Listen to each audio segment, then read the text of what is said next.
சிவபெருமானுக்கு மட்டும்தான் மூன்றாவது கண்ணான நெற்றிக்கண் இருக்கு. அந்த நெற்றிக்கண் திறந்தால் என்ன நடக்கும்னு தெரியுமா?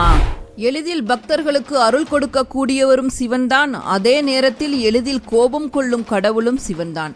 மும்மூர்த்திகளிலேயே மிகவும் ஆக்ரோஷமான கடவுள் சிவபெருமான் தான். புராணங்களின்படி சிவனுக்கு 3 கண்கள் இருக்கின்றது.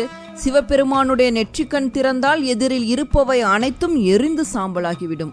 பெரும்பாலும் தீமைகளை அழிப்பதற்காகத்தான் சிவபெருமான் நெற்றிக்கண்ணை திறப்பார்.